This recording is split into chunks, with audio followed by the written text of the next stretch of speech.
लगेचच राज ठाकरे साहेबांनी वेळ दिली, कारण त्यांनी मला विचारलं होतं की काय विषय.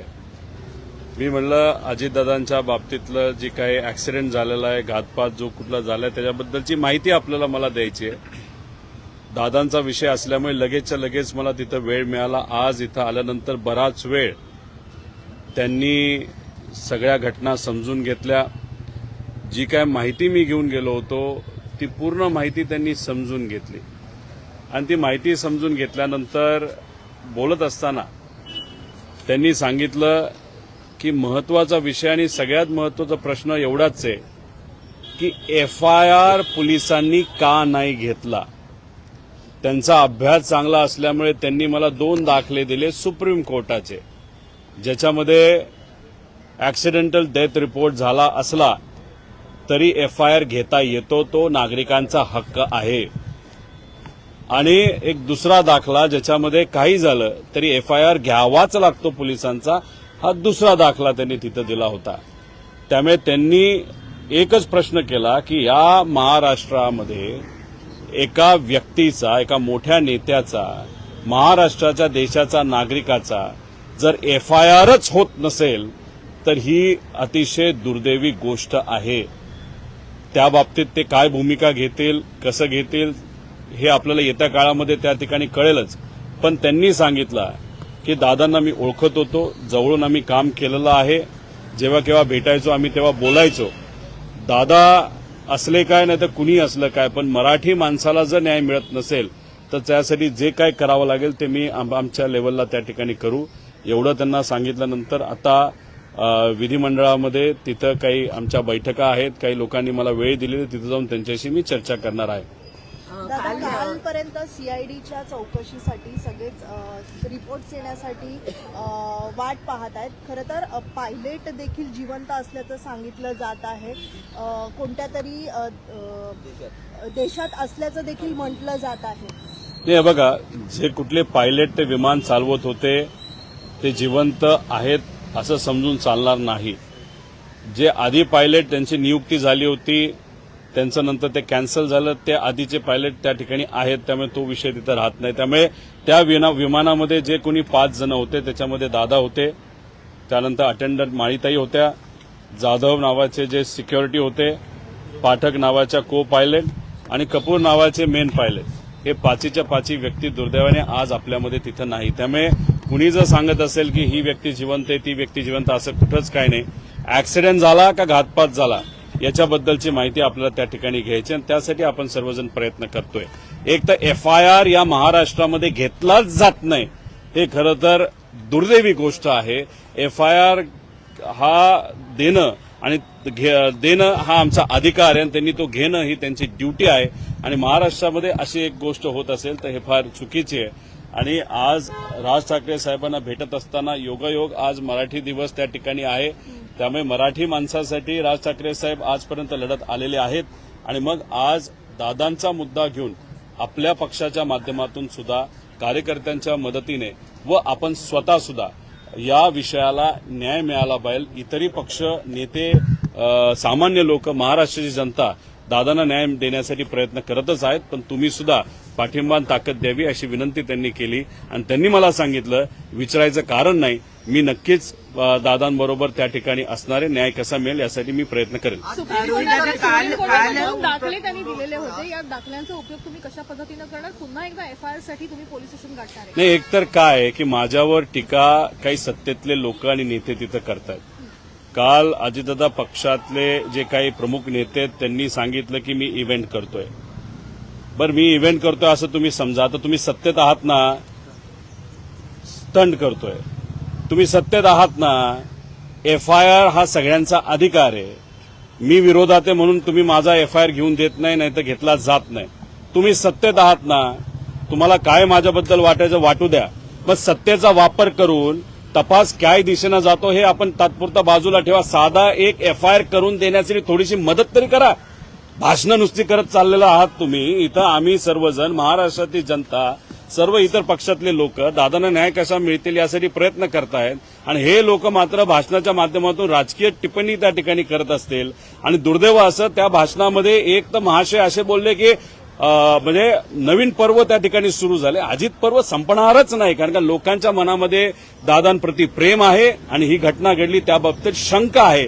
त्यामुळे दादांना न्याय देण्यासाठी त्या नेत्यांना जर प्रयत्न करायचा असेल तर आज ती वेळ आहे. आज एफआयआर घेण्यासाठी कुठेतरी प्रयत्न करा. आणि एफआयआर का घेतला पाहिजे, एक जनतेने सुद्धा समजून घेतलं पाहिजे. एफआयआर मध्ये जे मुद्दे घेतलेले आहेत, ज्यांच्याबद्दलचे आपण एफआयआर करणार आहोत, जेव्हा हा विषय सीआयडीकडे असतो नाहीतर सीबीआयकडे जातो, एफआयआर झाला की त्या एजन्सीला त्या विषयामध्ये इन्व्हेस्टिगेशन करावंच लागतं. त्यामुळे एफआयआर असणं हे महत्वाचं आहे, तो आपला अधिकार आहे. आणि जे मुद्दे आपण घेऊन जातो त्याच्यात जर आपण इन्व्हेस्टिगेशन नाही केलं तर हे क्रिमिनल इन्व्हेस्टिगेशन होणार नाही, फक्त ऍक्सिडेंटचं तिथे इन्व्हेस्टिगेशन होईल. म्हणून ही भूमिका त्या ठिकाणी आम्ही घेतो. हे बघा, जे मुरली मोहोळ साहेब आहेत ते या देशाचे स्टेट एव्हिएशन मिनिस्टर तिथं आहेत. आता त्यांनी तिथं सांगितलं होतं की 1 महिना होण्यापूर्वी दुर्घटनेला आमचा रिपोर्ट तिथं आला पाहिजे. उद्या 1 महिना पूर्ण होतोय. आता 1 महिना तुमच्या हातामध्ये होता, आता प्रिलिमिनरी रिपोर्ट तुमचा कधी येतोय हे आम्ही बघतोय. आज उद्या येतोय, याच्याची वाट आम्ही बघणार आहोत. मी सोमवारी 11 वाजता मुंबई या शहरामध्ये तिथे एक प्रेस कॉन्फरन्स घेणार आहे. त्या माध्यमातून खरा रिपोर्ट काय असतो, काय पद्धतीने या घटनेमध्ये काय काय गोष्टी घडलेल्या आहेत हे मी तिथे सिद्ध करेल. आणि रिपोर्ट जो आज उद्या येणार आहे तो जर थातूर मातूर दिला, नावापुरता दिला, तर महाराष्ट्राची जनता यांना सोडणार नाही. त्यामुळे थातूर मातूर साधा द्यायचा म्हणून एखादा रिपोर्ट तुम्ही देत असाल तर हे आम्हाला मान्य नाही. देत असताना योग्य पद्धतीचाच रिपोर्ट त्या ठिकाणी दिला गेला पाहिजे, अशी आमच्या सगळ्यांची मागणी आहे. तुमच्यावर आरोप होतोय की तुम्हा सगळ्यांवरच, म्हणजे शरद पवार पक्षावर, की अजितदादांना अग्नी सुद्धा दिला नव्हता, तुम्ही विलिनीकरणाच्या चर्चा सुरू केल्या, सुनेत्रा पवार यांनी शपथ घेतली, तुम्ही त्यांचं अभिनंदन किंवा त्यांना शुभेच्छा कोणीही दिल्या नाही. काल सुद्धा मुद्दाम तुम्ही सगळा स्टंट केला, कारण काल त्यांना राष्ट्रीय अध्यक्ष घोषित केलं जात होतं. एक आपण सगळ्यांनी समजून घेतलं पाहिजे, तिथं कोणाची चर्चा झाली, कशी झाली हे त्यांनी सांगावं ना, नावं सांगा. कुठंच काय तिथं घडलेलं नाही. आम्ही सर्वजण तिथं दुःखात होतो. पवार साहेबांना सुद्धा तिथं शब्द निघत नव्हते, अशी तिथं परिस्थिती होती. तुम्ही जर बघितलं असेल की दुसऱ्या दिवशी कुठेही अडचण होऊ नये, लोकांना अडचण होऊ नये, तिथं कुठंतरी दंगल उसळू नये म्हणून लोकांच्या हितासाठी तिथं पवार साहेबांनी स्टेटमेंट देत असताना पवार साहेब काय कॅमेराकडे बघून स्टेटमेंट दिलेलं नाही, त्यांना वाचावं लागलं. कारण का पवार साहेब इतके भावनिक झाले होते, त्यांना शब्द फुटत नव्हते, म्हणून त्यांना काही गोष्टी लिहून दिल्या, त्या वाचल्या. ही आमची परिस्थिती होती. आणि याच्यात तुम्ही आज राजकारण करत आहात. आता तुम्हीच बघून घ्या की गेल्या काही दिवसांमध्ये विलिनीकरण हे शब्द आम्ही जास्त वापरले का त्यांनी जास्त वापरलेत. अजितदादा पक्षाचे जे कोणी चार जे लोक आहेत त्यांनी काय केलंय, तर त्यांनी फक्त हे विषयाला जिवंत ठेवलेलं आहे. का, याच्याशिवाय त्यांचं महत्व तिथं दिसत नाही. मला फक्त या नेत्यांना एवढंच सांगायचं, राजकारण तुम्ही करा, आम्ही आमच्या लेवलला करू, पण आता राजकारणाची वेळ नाही. पण तुम्ही तुमच्या पक्षामध्ये आज राष्ट्रीय अध्यक्ष कोण झाले, तर सुनेत्रा काकी झालेले आहेत. त्याच्याच बरोबर आज उपमुख्यमंत्री कोण आहेत, तर सुनेत्रा काकी आहेत.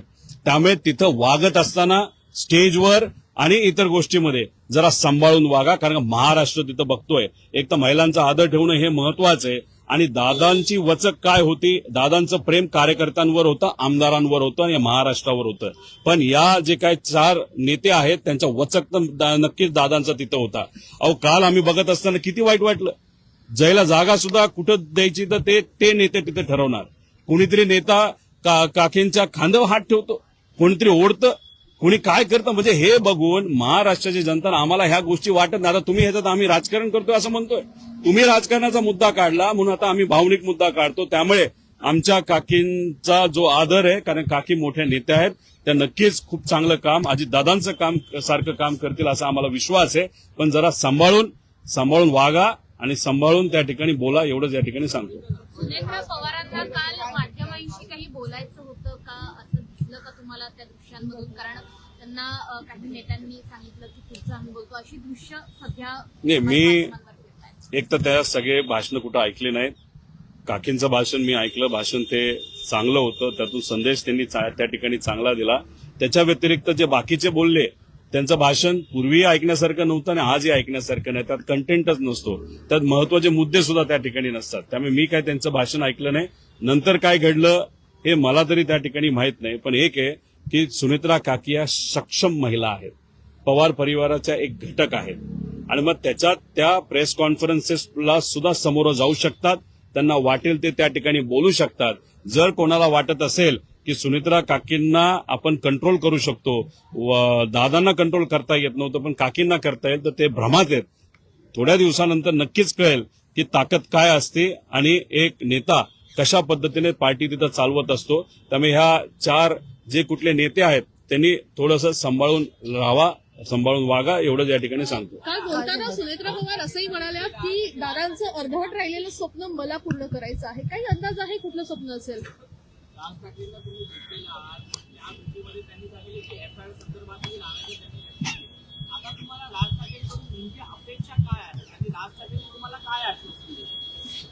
तर बघा, इथं व्यक्तिगत लेवलला, भावनिक लेवलला मी राज ठाकरे साहेबांना त्या ठिकाणी भेटलेलो आहे. माझ्या मनामध्ये जे जे काय होतं ते मी तिथं बोलून दाखवलं.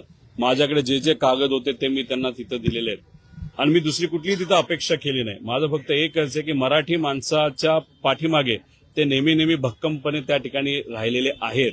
एवढ्या मोठ्या नेत्याकडनं, आणि ते सरळ बोलणारे नेते आहेत, त्यामुळे त्यांच्याकडनं माझी नक्कीच अपेक्षा आहे, मनोमन अपेक्षा आहे. मी बोलून दाखवली नाही आणि ते योग्यच निर्णय आणि योग्यच पद्धतीने या विषयाला पाठिंबा देतील असा मला त्या ठिकाणी विश्वास आहे.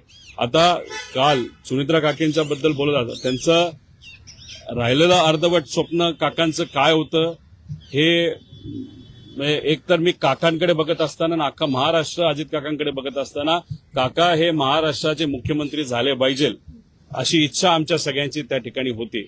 आता काकी बोलत असताना अर्धवट राहिलेलं स्वप्न हे विकासाच्या बाबतीत, कारण दादा नेहमी फक्त विकासाबद्दल बोलायचे. महाराष्ट्राला एक नंबरचं राज्य बनवायचंय, विकास करायचा आहे, त्या स्वप्नाबद्दल त्या बोलल्या का वेगळं काही स्वप्न तिथं बोलल्या हे मला माहित नाही. पण मी काकींनाही विनंती करतो, त्याच्याबरोबर सगळ्याच लोकांना, नेत्यांना जे सत्तेत विनंती करतो, FIR दाखल होणं महत्वाचं आहे. दाखल जो FIR होईल त्याच्यावरच इन्व्हेस्टिगेशन होईल आणि इन्व्हेस्टिगेशन त्या पद्धतीने झालं तरच आपल्याला अजितदादांना न्याय देता येईल. मराठी सर, समाज माध्यमांवर आणखीन एक व्हिडिओ व्हायरल होतोय, एक खूप व्हायरल होतोय, काल झाला ऐकायला मिळत आहे की अजित दादांच्या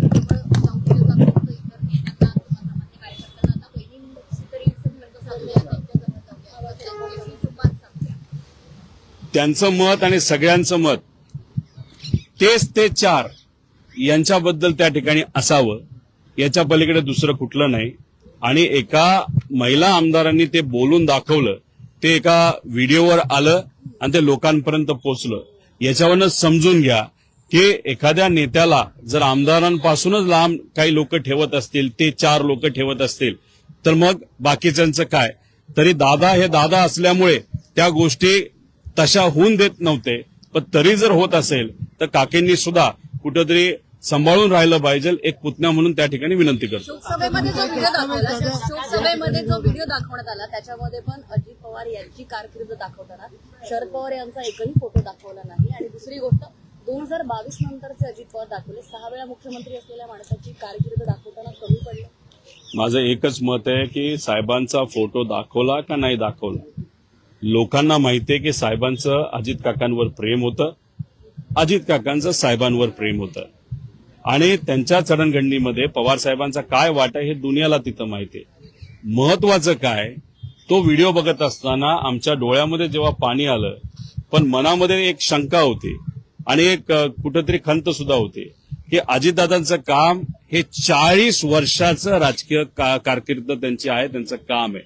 पण दाखवत असताना जेव्हा कॅश बॉक्सच्या पद्धतीने फक्त 2 वर्षाचाच विषय त्या ठिकाणी दाखवला, पण त्यांचं बाकीचं जे काम आहे, जेव्हा 85 सालापासूनचं ते असेल ना तर त्याच्या आधीपासूनचं असेल, जर तुम्हाला कोऑपरेटिव्ह मुवमेंट पासून बघायचं असेल, त्या गोष्टी दाखवल्या नाही.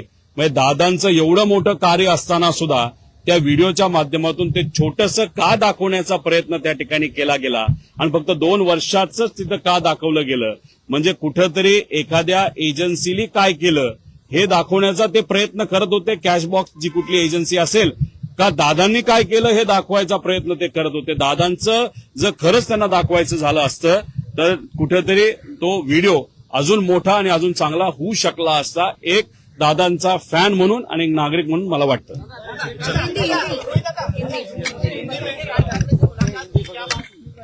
देखो, राज ठाकरे साहब को मैंने वहां पे डॉक्यूमेंट्स दिए हैं, एफआईआर नहीं हो रहा ये मुद्दा उनके सामने वहां पे मैंने प्रस्तुत किया. उसके साथ जो रिसर्च मैंने किया है वो डॉक्यूमेंट जैसे अलग जो दूसरे बड़े नेता हैं, जैसे राज ठाकरे साहब भी महाराष्ट्र के बड़े नेता हैं, उनको भी उसके बारे में इन्फॉर्मेशन वहां पे मैंने दी है. उनका कहना है कि एफआईआर होना ये किसी भी व्यक्ति का हक है. अगर महाराष्ट्र में एक नेता का एक्सीडेंट या जो भी कॉन्स्पिरेसी है वहां पे उनका मृत्यु होता है, उनके मृत्यु के बारे में अगर एफआईआर महाराष्ट्र में लिया नहीं जा रहा तो ये उचित चीज नहीं है, ऐसे उनका स्टेटमेंट है. आगे जाके वो डेफिनेटली इस विषय के लिए सपोर्ट करेंगे, ऐसा मुझे विश्वास है.